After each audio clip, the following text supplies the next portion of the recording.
Hello and welcome to Bringing Education Home. I'm Herb. And I'm Kristina. And together we bring you experts and ideas to help you grow happy, healthy, successful families that are both inside. And outside the box. If you like the show, be sure to follow Kristina on Facebook. And please leave us a like, review, and comment on your favorite podcast platform. Hello, today I have the pleasure of welcoming Vivianne Israel. Thank you for joining us on Bringing Education Home. Thank you. Thank you for having me. I appreciate being here.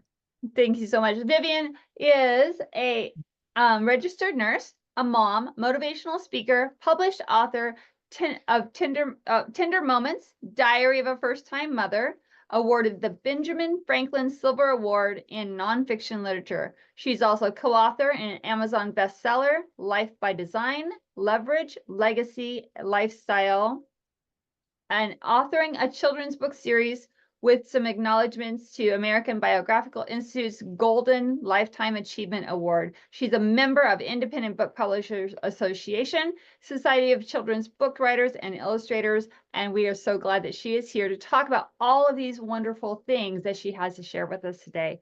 Vivianne, tell us a little bit about your passion. Why are you so excited about authoring books and helping parents with some of the things that you talk about? Okay.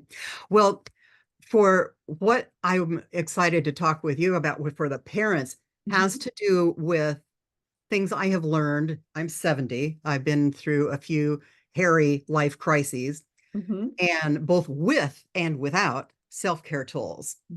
Back early on, it was without, and really didn't know what those things were. And a very bad injury I had, 13 points of injury while I was a critical care nurse, got collapsed on by a patient. And I struggled with that. I mean, I was a mess. I could barely move. And I was determined to get back to my earning, my regular thing, because it was just me and my daughter. And I did get back. It took about a year. But when I finally got back to that first shift, I was like, holy cow, I'm not ready for this. 20 minutes in, I was literally sweating bullets. And it wasn't until that point in time that I thought, I can't really do this ongoing. I have to find a different way to have the income I need, and that same things that require my knowledge and experience, but without this heavy physical aspect. And then I started progressing and taking things better, found what I needed pretty quick.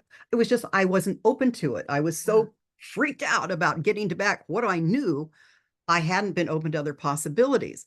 Fast forward 11 years, and I had a very, very poor prognosis with metastatic breast cancer. The difference was, and I didn't know it at the time, many months prior, I had started using something for consciousness engineering to expand, functional use of my brain. And it turns out that was a very potent self-care tool. Because when I got this notice at work with no preamble, you have metastatic breast cancer, it was like a big fat slap in the face, and I've got other people I got to take care of. I was doing emergency response at the time. And so this was not just, it's a threat to my livelihood of how long I have to be at work, can I get back, blah, blah, blah. I've been through that before. But it could potentially in my life, being premenopausal at 52, who figures, they could only give me half the treatment. So my prognosis was very bad. With the other aspects of it, I was like 0 for 7. You will not be working. We'll try to keep you here. You're not going to have the brain power to do stuff because of the high levels of everything we're going to give you. Well, they were wrong. It's 16 years later. I'm here. I did go back to work carrying my 30 pounds of equipment. It took a bit, but I got my brain back. And it's even better now than before with other things I have done. But I had, unrealizing it at the time, I couldn't figure out, why is this different? The fear wasn't as dark, and I was able to move forward, find, research information, move forward what I need to do. The hardest thing was how I have to grasp this. I have to grasp it before I tell my daughter, because, she had to go through, losing mom maybe again. And the difference was a very potent self-care tool. It was an audio technology called holosync. Okay. Sort of worm drives your brain down from the to the alpha and theta.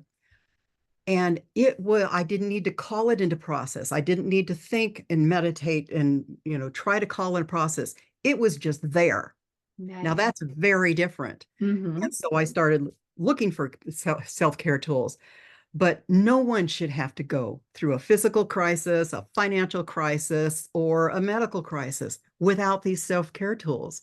And I've found that these ones I've come across, many people just don't know. So this is why I wanted to get out here and speak to the parents and teachers and overworked and overwhelmed individuals that there are powerful tools out there that are easy to use, and the kind that you can use anytime, anywhere. One, laser focus process. Once you've learned the process, takes less than 90 seconds. Access to that is free, the training to it. Another that I just learned of last year, haven't taken it through a crisis. Hopefully I won't have to. Right. But when you make a process, you practice it, that becomes second nature to you. Yeah. Just knowing it, even studying it, doesn't do that. Practicing it makes it part of you. And when you have it part of you, it makes a difference. It also elevates your everyday life, but you're prepared. The proverbial poo hits the fan and you're drop kicked into a crisis. Yes. You will be able to have access to your higher brain function. And American Psychology Review says, in regards to emotion and decision making, your top priority needs to be managing your emotional crisis, because that is the gateway to being able to think, gather information, and utilize your personal problem solving skills, so that you can manage them in crisis, and then it can help you on the inevitable ups and downs on a journey through.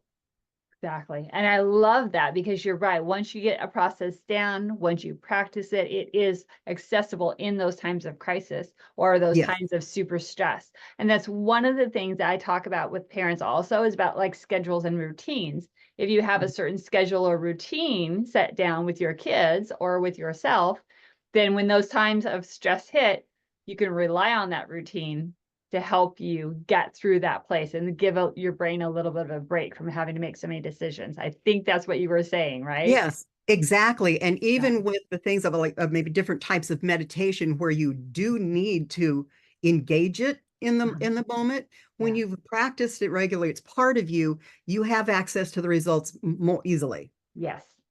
But in the case of the holosync, I didn't need to call it up. It had become part of my operating system, and it was just there. Which is why for a while I wasn't quite sure, why is this so different?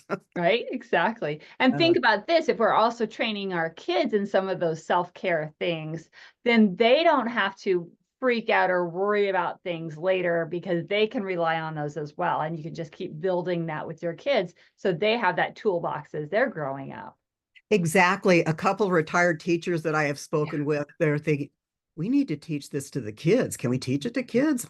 Absolutely. They'll get it faster than we do. Yes, they do. They don't have all this other stuff in their head. Yeah. Yes, they do. And sometimes it's amazing, because once they learn something and they see that you as an adult are having a trouble, they'll actually remind you. It's like, well, Mom, don't you tell me to do this? Why aren't you doing it? Right? Or, hey, Dad, can we try this? Because I think you're a little stressed right now. Those kids are really amazing about that. Absolutely. Absolutely. Excellent. So I know that you were talking about some of the processes and stuff. Is there one specific tool that you can share with our audience that they can maybe put into their toolbox for self-care? Well, I will tell you one, and like I mentioned, the laser focus process. There's a little freebie I have for you, and it has links into the free training for that, and links with more detailed information on these and things that I've come across that I refer to empowered, that I find people don't seem to know about. But there's one that I just learned of last year. As I mentioned, I haven't taken through a crisis yet, but I have used it when something hairy happened in the day. And I needed to be there. I needed to be there, not freaked out about something. Right. Yeah. And it's called AWE, as in awe. And it's an acronym. Okay. It's an acronym for attention, wait, expand, and exhale. Yes, that's 2 E's, and they didn't put the other one on, but we'll give them that. That's okay. Yeah. And in that little the downloadable, there is a picture of the particular book. There are multiple books on this, Okay. but the one I want them to be looking at is called The Power of Awe. And why that is so powerful. Those are the definitive studies. We're talking clinical studies. This is clinically proven. Nice. Occurred during the pandemic when our whole species was dropped into crisis, and we're not out of it, and we won't be for a good long while.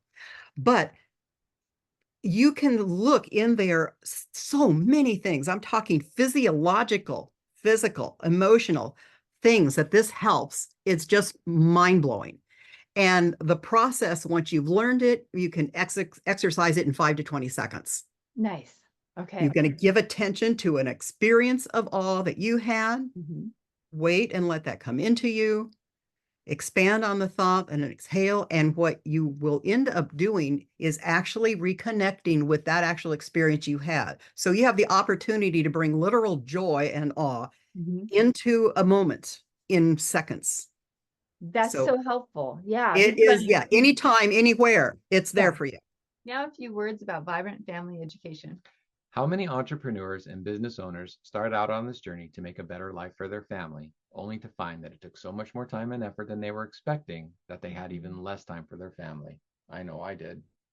At Vibrant Family Education, we want to help you reach your family goals while you're still building towards your business goals. We do this by bringing you the third leg of the stool to keep your family upright, family education development. By bringing your children's education home, you will be able to model your work ethic and family values as you overcome obstacles and challenges to build your business. Instead of learning facts to pass tests, your children can be watching and seeing the dedication it takes to build your business and the legacy you want to create for their future.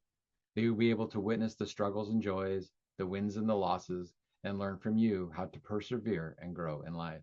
Instead of waiting until you get successful to spend more time with your family, start with the end goal in mind and bring your family home.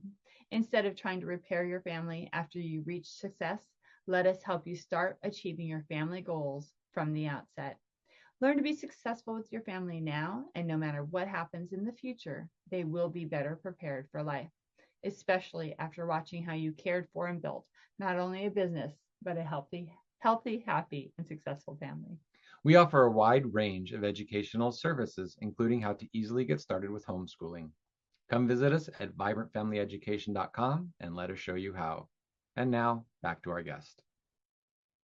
That will be wonderful. Awesome. I mean, I'm sure the audience will get a lot of value from that. Thank you. And thank you for explaining that, because they can even start processing that right now. I like to call it marinating, right? You give somebody an idea and you let them kind of think about it. And then later when they hear it again, it goes a little bit deeper. When they hear about it again, it goes a little bit deeper. So exactly. And if you want to go after the book, then it's start reading chapter 4. You don't have to deal with every little aspect of the science in the first 3 chapters, but you get process and then all the goodies. Oh, it helps this. You will a major shopping list of things that will help you with. Yeah. Proven. Oh, wonderful. Cool. That is amazing. Very, very nice. Well, you also mentioned, the pandemic, and that is a big topic for a lot of people, is that our kids are still dealing with it. We as adults are still dealing with a lot of it. I mean, a lot of us are like, okay, it's time to just kind of like pick up and move on, but we're still learning how to do that. And one of the things that we talked about pre-show was that you're actually working on something to help us move forward and do that, deal with it and continue on. You want to talk about that a little bit? No, that's the part for the kiddos. Okay. Authoring, I will actually be 4 series of books, each of the different age classifications. Will be starting with middle grade, ages 9 to 12. Okay. And it's an adventure mystery series. And it's to help kids work through the increased social emotional challenges that we've come to face with a pandemic. Our poor kids, they couldn't go to school, they couldn't go to parties, they couldn't go to graduation, and depending on their age, it has way different impact for them, and that's still happening. And with a whole collective of all those little humans having to be in a room with someone who's still also recovering from pandemic, and they're very stressed out, there needs to be something for them. So elevating my authorship to a very high crafting of fiction so that these kids can experience real life issues through the eyes of peers going through real life issues with that safe distance of it's fiction. It's not happening to me, but in a way that they don't see they're being taught. They're just experiencing a story. And they can learn from it without being, this, because that's not going to help them. No, and most of our, the age group you're talking about, they're starting to push away going, okay, I'm a person that's independent now and I need to learn things. So they need those kinds of books to help them learn. So we aren't just talking to them about it, right? But hopefully as they're reading and experiencing these, then the teachers or the adults who are around them will actually start asking a few questions. Well, what was the book like? What did you learn from the book? Did you find out anything interesting when you were reading the book? The way we really get kids to kind of think about what they're reading and what they learned from it and how they put it into their life.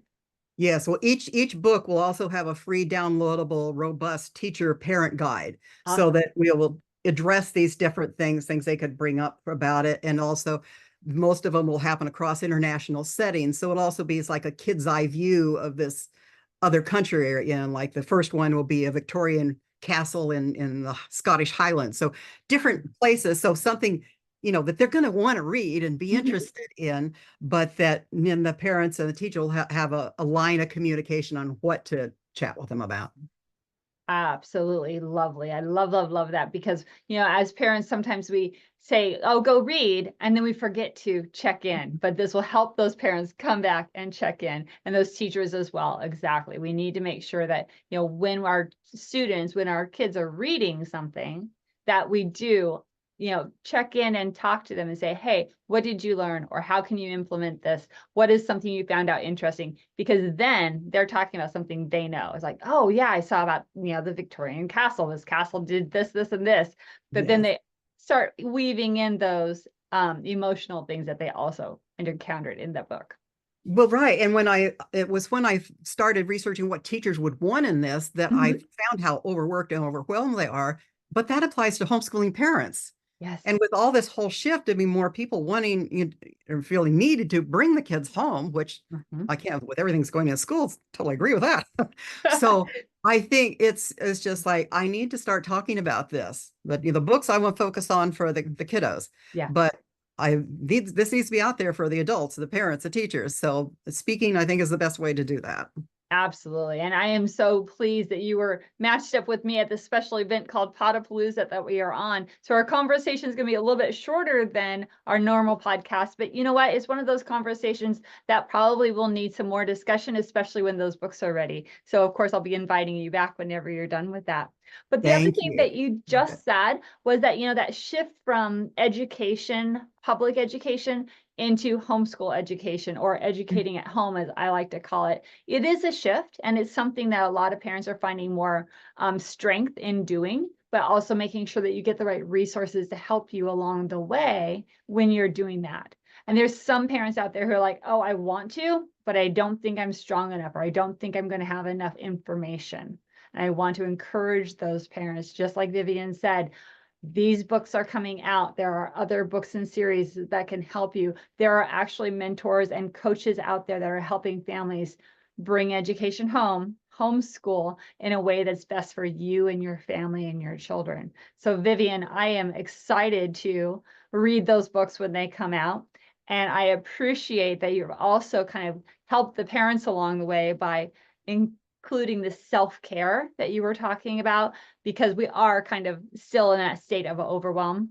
Exactly. Don't let that impact your kids, right? Yes. Make sure that you are helping your kids be emotionally stable so that they don't have to deal with a lot of the traumas and things that we were dealing with. I mean, there's many of us parents who are like, oh, I need that relaxation, that self-care, so that I can be better for my kids.